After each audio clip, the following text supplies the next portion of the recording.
نبی کریم صلی اللہ تعالی علیہ وسلم کے وہ آداب آج اگر آپ اپنا لیں، بہت ساری کڑوی چیزیں ویسی ختم ہو جائیں. آج ممبئی کی سرزمین پر سب سے بڑا یہ چیلنج ہے بات کرنے میں ہے. نوجوانوں کے تو آج پارے چڑھے ہوئے ہوتے ہیں، ان سے کوئی بھی بات کر لے، جس تیور میں یہ بات کرتے ہیں ایسا لگتا ہے کہ ابھی لڑائی ہو جائے گی، ابھی جھگڑا ہو جائے گا. اس کی عادت سی بن گئی ہے. آپ کو پتہ ہے فرمایا گیا، عربی کا قول ہے جراحت السنان لها التیام ولا یلتام ما جرح اللسان. تلوار سے، چاقو سے دیا ہوا زخم سوکھ سکتا ہے، زبان سے دیا ہوا زخم کبھی نہیں سوکھتا. زبان سے دیا ہوا زخم نہیں سوکھتا. بولنے سے پہلے 1000 بار اس بات کو خیال ہونا چاہیے کہ میں جس کو بول رہا ہوں کہیں اس کا دل چھلنی تو نہیں ہو جائے. میری زبان یہ ہوتی 50 گرام کی چھوٹی زبان ہے، لیکن بڑے بڑے لوگوں کے کلیجے چیر کر رکھتی ہے، بڑے بڑے لوگوں کے دلوں میں سوراخ کر کے رکھتی ہے، زخمی کر کے رکھتی ہے اس کا استعمال. اسی لیے روایت میں ملتا ہے کہ جب انسان صبح کرتا ہے تو سارے اعضاء، ہاتھ پیر آنکھ کان ناک، سارے اعضاء سب سے پہلے زبان سے یہ عرض کرتے ہیں، اس کی پناہ مانگتے ہیں، کہتے ہیں آج تو صحیح سلامت رہے گی تو ہم سب صحیح سلامت رہیں گے، اور اگر تو پھسل گئی تو عذاب ہم پر بھی ہوگا. زبان بولتی ہے، مار کسی اور کو پڑتی ہے. کوئی زبان کو مارتا نہیں ہے، گالی زبان دیتی ہے، لیکن مار کبھی پیٹھ پہ پڑتی ہے، سر پہ پڑتی ہے، ہر جگہ پڑتی ہے. تو یہ زبان نبی کریم صلی اللہ تعالی علیہ وسلم نے ارشاد فرمایا، من یضمن لی ما بین لحیتیہ وما بین. حضور پاک صلی اللہ تعالی علیہ وسلم فرماتے ہیں، جس نے 2 چیزوں کی ضمانت مجھے دے دی، حفاظت کی، میں اسے اضمن لہ الجنہ، میں اس کو جنت میں لے جانے کی ضمانت دیتا ہوں. 2 چیزیں کیا ہیں؟ حضور فرماتے ہیں، ایک 2 جبڑوں کے بیچ میں جو موجود زبان ہے اس کی حفاظت کر لے، اور 2 رانوں کے بیچ میں جو شرمگاہ ہے اس کی حفاظت کر لے. یہ 2 چیزیں جس نے بچا لیا میں اس کو جنت میں لے جانے کی ذمہ داری دیتا ہوں، ضمانت دیتا ہوں. اس کا کتنا بڑا کردار ہے، یہ زبان کا کتنا بڑا کردار ہے. اور حضور نے ایک بار پکڑ کر کے فرمایا تھا، زبان کو پکڑ کر کے کہا تھا، یہ وہ زبان ہے جو انسان کو جنت میں بھی لے جاتی ہے اور دوزخ میں بھی لے جاتی. کلمہ کس سے پڑھتے ہیں آپ؟ لا الہ الا اللہ، زبان ہی سے تو پڑھتے ہیں. اسی کلمے نے آپ کو جنت تک پہنچایا. اور کافر جو کفر کرتا ہے وہ بھی زبان سے ہی کرتا ہے، اور زبان اسے ہمیشہ کی دوزخ میں لے جاتی ہے. اس زبان کو چلانے سے پہلے 1000 بار سوچ لیں کہ آج لہجوں کی سختیاں بڑھتی چلی گئیں. اور آپ کو پتہ ہے قرآن پاک میں رب تعالیٰ نے یہ فرمایا، وَلَا تَقُلْ لَهُمَا اُفٍّ وَلَا تَنْهَرْهُمَا. والدین کے بارے میں بچوں کو کیا کہا گیا؟ ان کو اف تک نہ کہو. لیکن زبان جب کھلتی ہے نا، ماں باپ کے خلاف نوجوانوں کو ہم نے دیکھا ہے گالی گلوچ کرتے ہوئے اور اتنی بری باتیں کہتے ہوئے، معاذ اللہ.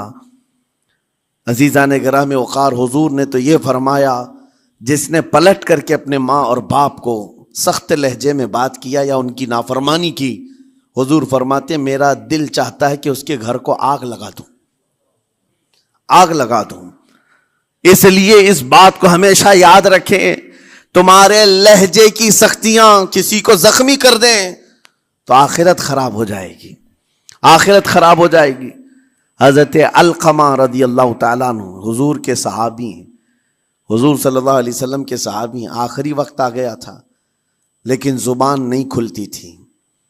حضور پاک صلی اللہ علیہ وسلم کے پاس سفارش لائی گئی کہ آپ کے وہ ساتھی ہیں انتقال کر رہے ہیں لیکن زبان پر کلمہ بھی نہیں آتا.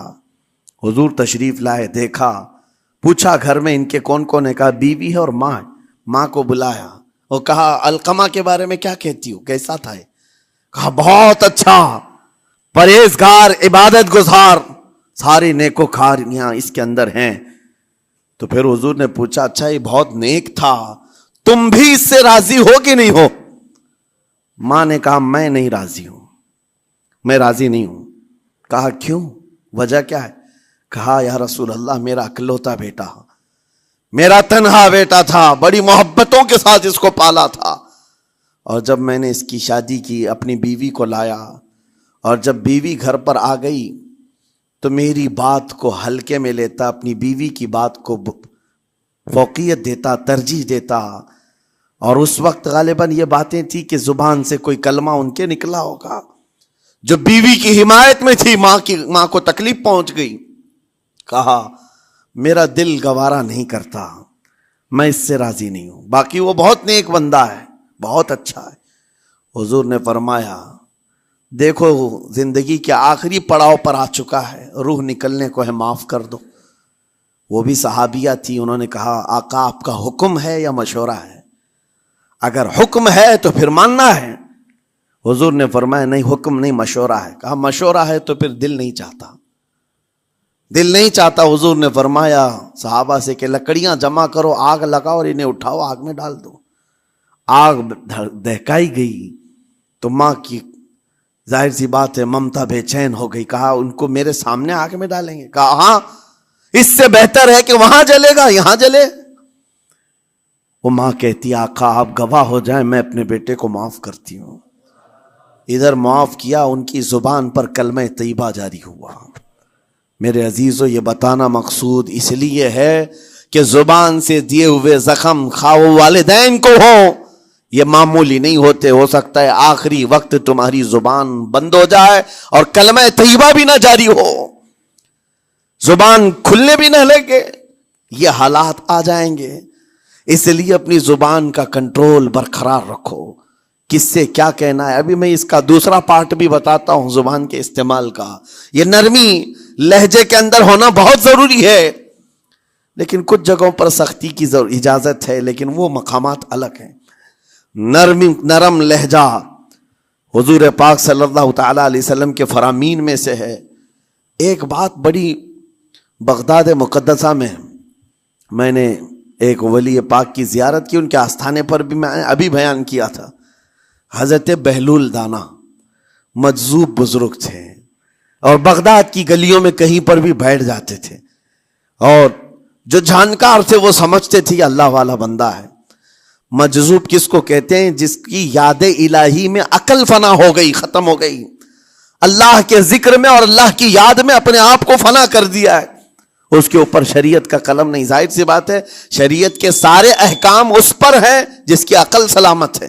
عاقل ہو, بالغ ہو تو نماز فرض ہے نا, عقل ہی نہیں ہے تو وہ مجذوب ان اولیاء کو کہتے ہیں. لیکن ان کے بارے میں حدیث میں ہے, اللہ کے نبی نے فرمایا وہ ایسے بندے ہیں کہ اگر اللہ کو قسم دے دیں کسی بات کی, اللہ ان کی قسم پوری کرتا ہے. وہ بہلول دانا بیٹھے ہوئے تھے. بغداد کا ایک مشہور تاجر تھا, لیکن خستہ حال تھا, بہت نقصان اٹھا چکا تھا, خسارے میں چل رہا تھا, بزنس پورا لاس میں. اور وہ پریشان حال بہلول دانا کے پاس آیا, گڑ گڑایا, کہا کہ حضور مجھے بچا لیں, رحم کر لیں, میں تاجر ہوں, لٹ گیا ہوں, لاس میں ہوں, کچھ آپ فرما دیں, میں کیسے اس بھنور سے نکلوں. بہلول دانا نے دیکھا, کہا ٹھیک ہے کچھ پیسے بچے ہیں؟ کہا ہاں ہے, وہ بس اتنا سرمایہ ہے کہ مال لیتا ہوں پھر بیچ دیتا ہوں, نفع نہیں ہوتا. بہلول دانا نے کہا ایک کام کر, کالا کپڑا جتنا ملتا ہے سب خرید لے, پورے شہر سے کالا کپڑا جہاں جہاں مل جائے سب لے کر اسٹاک کر لے. کہا جی حضور آپ نے جیسا فرمایا. گیا, جتنا سرمایہ تھا سب لگا دیا, کالا کپڑا خرید کر ایک جگہ اسٹاک کر دیا. اللہ والے کا حکم تھا. لیکن ہوا یہ کہ بغداد کا معمول تھا, 8 دن گزرے نہیں تھے کہ وہاں وقت کے حاکم کا انتقال ہوا. اور جب حاکم کا انتقال ہوتا تو شہر کے جتنے بڑے لوگ ہوتے, رئیس لوگ, وہ اس کے سوگ میں, اس کے غم میں کالا کپڑا پہنتے تھے. اور کالا کپڑا سوائے اس تاجر کے کسی کے پاس نہیں تھا. اور سارے بڑے لوگ پیسوں سے اس کے پاس کالا کپڑا خریدنے آئے. یہ منہ بولے قیمت پر, جیسے تیسے جتنی قیمت پر بولے سب خرید کر لے جاتے. اور پل بھر میں, ایک دن کے اندر وہ بہت بڑا کروڑ پتی بن گئے, بہت مال آ گیا. یہ بات یاد رکھیں, اللہ مال دیتا ہے, اس کے بعد پھر آزمائش بھی ہوتی. مال اتنا آ گیا, اب لے کر کے مستیاں تھیں, چند دن گزرے. ظاہر سی بات ہے مال کو بڑھانے کی تمنا ہر ایک کی ہوتی ہے. کوئی یہاں پر اینڈ کرنے والا نہیں ہے دنیا میں، چاہے اس کا بزنس اربوں پر بھی پہنچ جائے، اسے آگے پہنچنا ہے. چند دن گزرے تھے، 8-10 دن، پھر آیا حضرت بہلول دانا کو ڈھونڈتے ہوئے. ایک جگہ میدان میں یہ مجذوب بزرگ بیٹھے مل گئے. آیا اور کہا او دیوانے بتا اب کیا خریدوں، پیسہ بہت ہے ابھی میرے پاس، بتا دیوانے اب کیا خریدوں. انہوں نے دیکھا، کہا کہ لہجہ تو بدلا ہوا ہے، پیسہ بہت زیادہ تھا. کہا کہ ٹھیک ہے کوئی بات نہیں، اللہ والوں کو ان سب چیزوں سے کوئی لینا دینا نہیں. آپ نے کہا مال جتنا ہے تیرے پاس سب لے کر کے خربوز خرید لے، تربوز خرید لے، جس کو کلنگڑ کہتے ہیں، تربوز پورے خرید لے. اس نے کروڑوں کی جائیداد پورے تربوزوں میں لگا تھی، سب تربوز خرید کر سٹاک کر دیا ایک جگہ. اور اس کے گمان میں یہی تھا کہ چند دن گزریں گے، کوئی ایسا ہی حادثہ ہوگا جب تربوز منہ مانگی قیمت پہ لوگ خریدیں گے اور میں بیچوں گا. پورا مال تربوز میں لگایا. 2 دن 4 دن 6 دن 8 دن گزرے، کوئی حادثہ نہیں. ادھر تو تربوز سڑنے لگ گئے، وہ تو زیادہ دن سٹاک نہیں کیے جا سکتے، سڑن شروع ہو گئی. پھر تھوڑے دنوں کے بعد پورے کے پورے سڑ گئے. کروڑوں کا مال تربوز میں سڑ کے چلا گیا. وہ کچھ بھی نہیں سکا، کچھ نہیں کر سکا. واپس چیختا چلاتا اسی حالت میں آیا، پہلے سے بھی زیادہ بدتر حالت میں میں آ گیا ہوں. دوڑتے ہوئے آیا، حضرت بہلول دانا کو ڈھونڈتے ہوئے. کہاں ہیں وہ؟ اسی جگہ بیٹھے ہوئے مٹی میں بیٹھے رہتے تھے. قریب آیا اور کہنے لگا کہ آپ نے میرے ساتھ ایسا کیوں کیا بہلول؟ بہلول دانا نے کہا کیا ہوا؟ کہا میں تو لٹ گیا، تربوز میں پیسے لگائے آپ کی وجہ سے اور پورے سڑ گئے. بہلول دانا نے کہا میں نے تو کچھ نہیں کیا، پہلے تو تجھے نفع ملا تھا وہ تیرے لہجے کی وجہ سے، اب خسارہ ہوا ہے تیرے لہجے کی وجہ سے.